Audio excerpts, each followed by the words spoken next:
ब्याह हुआ है वेदसा से। भले ही आपने हमारे को अपनी बहू के रूप में स्वीकार ना किया हो, लेकिन मैं तो आपको अपनी मासा मान चुकी हूँ। इसलिए आपके मर्जी के खिलाफ मैं इस घर से एक भी कदम बाहर ना निकालूंगी।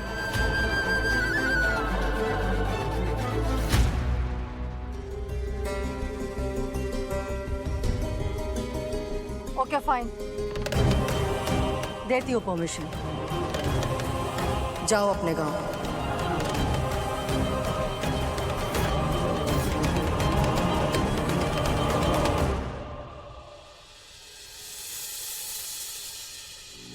मासा तो मान गई, लेकिन वेदसा वो अगर ना माने तो?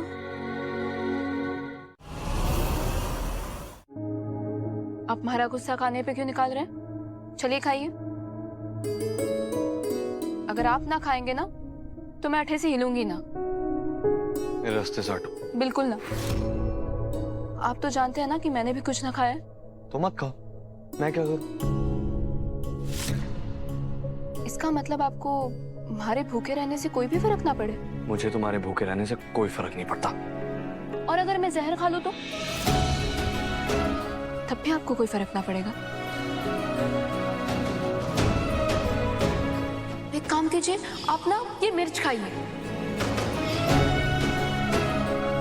ठीक है तो फिर।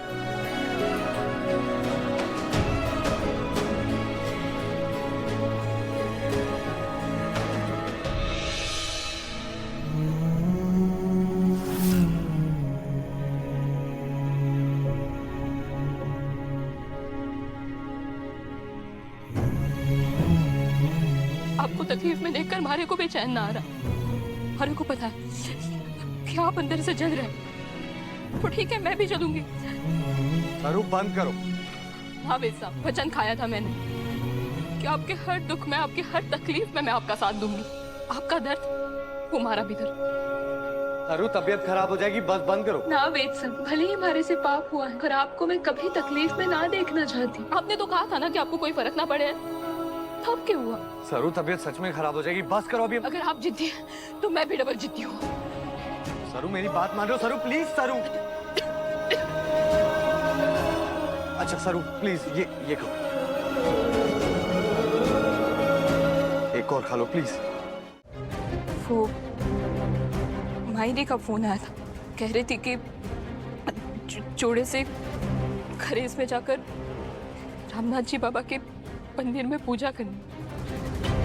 आप चलेंगे ना हमारे साथ?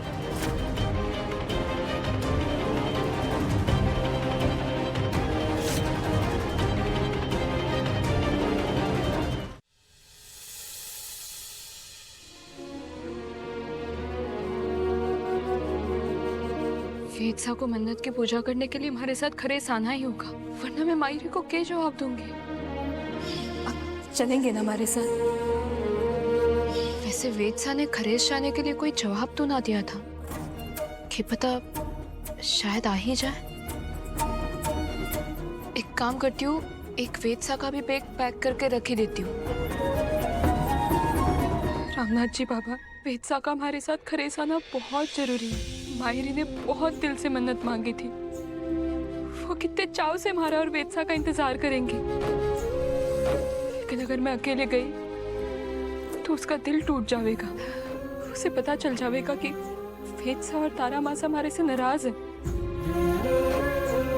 और ये भी पता चल जाएगा कि हमारी शादी में कुछ ठीक ना है, और वो हमारी तकलीफ इसे बर्दाश्त ना कर पाएगी। अब सब आप ही के भरोसे है रामनाथ जी बाबा।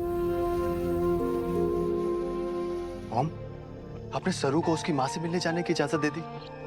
क्यों? ये तो उसने पहले ही झूठ बोल के शादी की। इतना बड़ा धोखा दिया हमारी फैमिली को। और अब मेम साहब को अपनी माँ की मन्नत पूरी करने के लिए गाँव जाना है। वाह। और मॉम, आपने जाने भी दिया?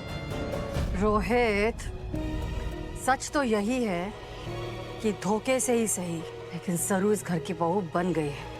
और हमें अच्छा लगे या ना लगे, वेद ने सरू को एक्सेप्ट भी कर लिया है। मैंने सरू को गांव जाने की परमिशन सिर्फ इसलिए दी क्योंकि मैं जानना चाहती थी कि उस झूठी का पूरा सच क्या है। जानना चाहती हूँ कि असल में ये लड़की है कौन, इसका परिवार क्या है, किसकी बेटी है और किसका खून है। Okay okay okay, nice idea mom. लेकिन एक आइडिया मेरे पास भी है।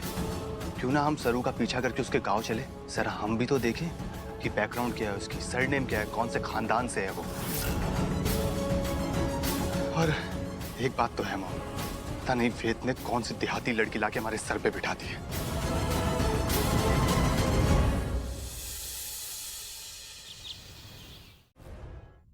मैम आपने वापस बुलाया, कोई काम? जब गीजर खराब था तो उसे ऐसे छोड़कर चले गए? तुम्हारी कोई रिस्पॉन्सिबिलिटी नहीं बनती थी किसी को इन्फॉर्म करने की? वो ब्लास्ट हो गया और मेरे पति को इतनी ज्यादा चोटें आई हैं ना, उनकी जान जाते जाते बची है। इतने ज्यादा इररिस्पॉन्सिबल हो तुम। तुम्हें तो मैं जेल भिजवा के रहूंगी। मैम मेरी कोई गलती नहीं, मैंने तो बताया था कि गीजर ऑन मत करना। मैंने तो डू नॉट यूज का बोर्ड भी लगाया था। झूठ मत बोलो तुम। अगर उस पे बोर्ड होता तो मेरे हस्बैंड यूज क्यों करते? तुमने कोई बोर्ड लगाया होता वहाँ पे तो कोई ना कोई देखता ना, तो इन्फॉर्म करता कि उसे यूज नहीं करना। मगर नहीं, अब तुम अपने झूठ पे पर्दे डाल रहे हो। तुम्हें तो मैं पुलिस में भिजवा के रहूंगी। मैंने चंद्रकांत जी की बेटी अनिका मैडम को भी बताया था। ये देखिए।